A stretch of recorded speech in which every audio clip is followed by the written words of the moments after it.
District president, বিভাগ জোনের যারা ইনচার্জ কনভিনার, তাদের জন্য এই সমস্ত আর কি কাজগুলো ঠিকমতো হাতে তুলে দেওয়া।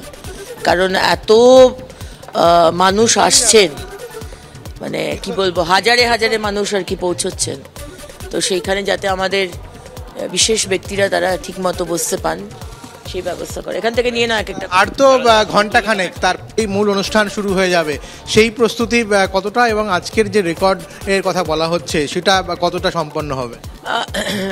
প্রস্তুতি তো পুরোপুরি হয়ে গেছে। মানে আমরা যা দেখছিলাম কদিন ধরে যেভাবে বর ফুটিংয়ে চলছিল কাজ, এবং আমার মনে হয় না কোনো রকম কোনো ফ্ল রাখা হয়েছে।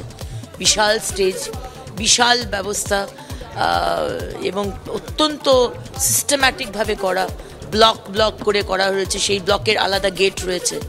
তো আমার মনে হয় না মানুষের কোনো অসুবিধা হবে। ভিভিআইপি সেই লিস্ট নিয়ে বসে রয়েছেন অগ্নিমিত্রা পাল ভিভিআইপি রেজিস্ট্রেশন কাউন্টারে, এবং যারা আসছেন এখানে তারা নির্ধারিত এই জায়গায় এসে তাদের নাম নথিবদ্ধ করে তাদের জন্য যে প্রয়োজনীয় যে বইপত্র রয়েছে সেগুলো নিয়ে তারা এখান থেকে চলে যাচ্ছেন তাদের জোনেতে। আর এভাবেই বিভিন্ন জোনকে ভাগ করে দেওয়া হয়েছে গোটাই ব্রিগেডের মাঠ জুড়ে।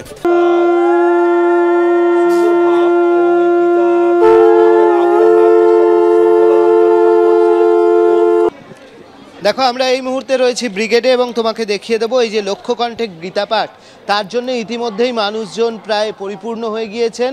এখানে আমরা যেরকমটা জানি প্রায় 10টা থেকে কর্মসূচিগুলো শুরু হয়ে যাবে, এবং সেই অনুযায়ী কিছুক্ষণের মধ্যেই আমরা জানি যে এখানে শঙ্করাচার্য আসবেন, এবং শঙ্করাচার্য আসবেন একটি শোভাযাত্রা করে, তিনি এখানে আসবেন। এখানে কুরুক্ষেত্রের মাটি আইনে রাখা হচ্ছে, এবং সেই সঙ্গে একদম যে মূল মঞ্চ রয়েছে, মূল মঞ্চের উপরের যে মঞ্চটি রয়েছে সেখান থেকে শঙ্করাচার্য, তিনি হচ্ছেন দ্বারকার শঙ্করাচার্য, তিনি এই গীতা পাঠের সূচনা করবেন, এবং তার সঙ্গে দৈতাপতি থাকবেন পুরীর জগন্নাথ মন্দিরের, এবং তার পাশে নিচে যে মঞ্চটি রয়েছে সেই মঞ্চ থেকে সাংস্কৃতিক বিভিন্ন অনুষ্ঠান পরিচালিত হবে। আর আমরা ঠিক যে জায়গাটা দাঁড়িয়ে রয়েছি এই জায়গাটায় হচ্ছে বিধায়ক এবং সাংসদদের জন্য মূলত রাখা হয়েছে, যেখানে মানে দেখা যাচ্ছে যে যারা আসতে শুরু করছেন মূলত হচ্ছেন বিজেপির যারা বিধায়ক বা সাংসদ, তারাই কিন্তু এখানে আসতে শুরু করছেন, এবং এই জায়গাটাই ভিআইপি জোন হিসেবে এখানে রাখা হয়েছে। একদিকে রয়েছে মূল মঞ্চের দিকে মুখ করে দাঁড়ালে বাঁ দিকে সাধুসন্তরা বসেছেন, ডান দিকে বসছেন এই সমস্ত ভিআইপিরা, আর পিছন দিকে যে জায়গাটি রয়েছে সেখানে বিভিন্ন জায়গা থেকে যে সমস্ত মানুষ রেজিস্ট্রেশন করিয়েছেন তাদেরকে কিন্তু বসার ব্যবস্থা করা হয়েছে।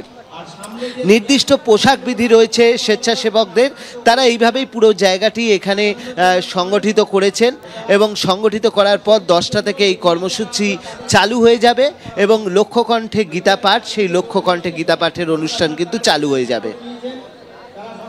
একেবারে অনুপ, সেই ছবিটাও আমরা দেখতে পেলাম। ব্রিগেডে আজ লক্ষ্যকণ্ঠে গীতা পাঠ করা হবে। গীতার 5টি অধ্যায় শঙ্খধ্বনি ছাড়াও রয়েছে সাংস্কৃতিক অনুষ্ঠান।